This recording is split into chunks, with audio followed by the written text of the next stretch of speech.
Assalamualaikum warahmatullahi wabarakatuh. Alhamdulillahirabbil alamin. Asyhadu an la ilaha illallah wa asyhadu anna Muhammadan abduhu wa rasuluhu sallallahu alaihi wasallam wa ala alihi washabihi amma ba'd. Alhamdulillah sobat, kita berjumpa kembali dan ini temanya pas dengan keadaan dunia zaman sekarang guys. Karena kita segera memasuki surat Al-Baqarah ayat 49 tentang perincian nikmat Tuhan kepada Bani Israel ketika mereka dibebaskan dari kekejaman Fir'aun, putranya Ramses ya, Fir'aun kedua.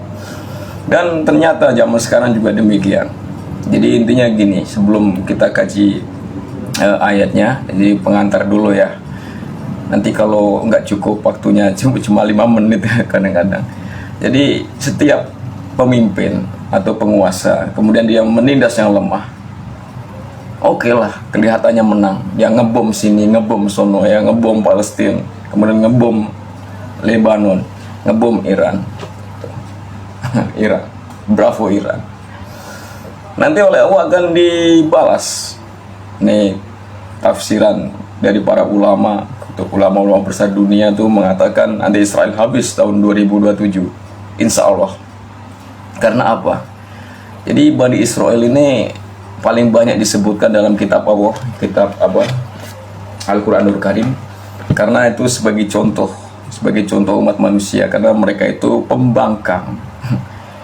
Dia udah melihat nabi, bahkan mereka membunuh para nabi.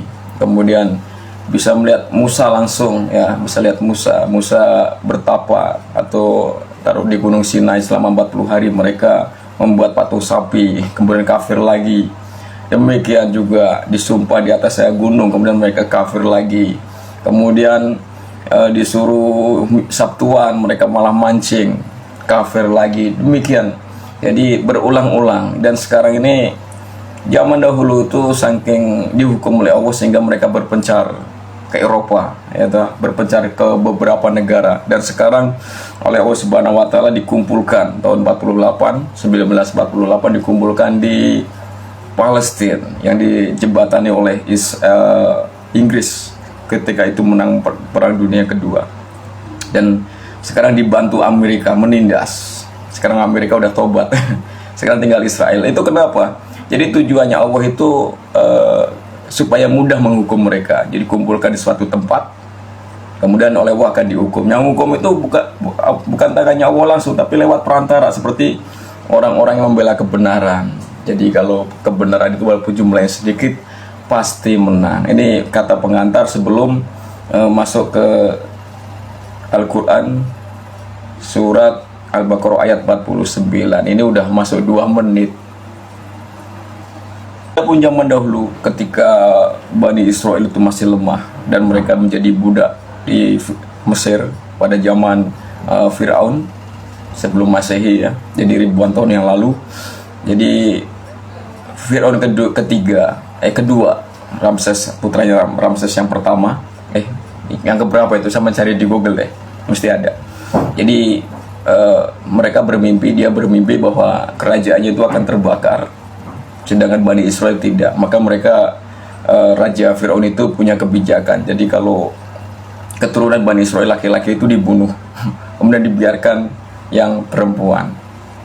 Ini kita baca ayatnya, nanti maknanya nanti konten berikutnya kita baca ya. A'udzubillahi minasyaitonirrajim. Bismillahirrahmanirrahim.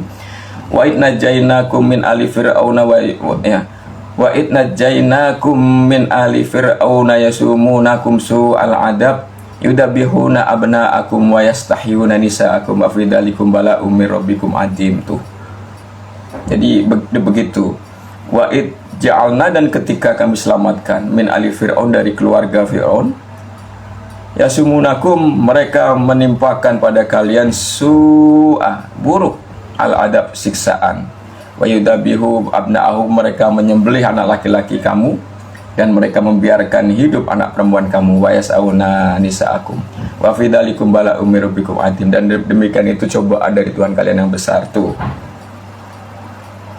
saking takutnya tuh Fir'aun kalau bakal tumbang kerajaannya, jadi akan dikuasai oleh orang Bani Israel dari suku Bani Israel, maka mereka punya kebijakan supaya membantai anak laki-laki, jumlahnya banyak ribuan, dan membiarkan hidup perempuan. Itu zaman dulu tuh kayak gitu guys, barbar banget.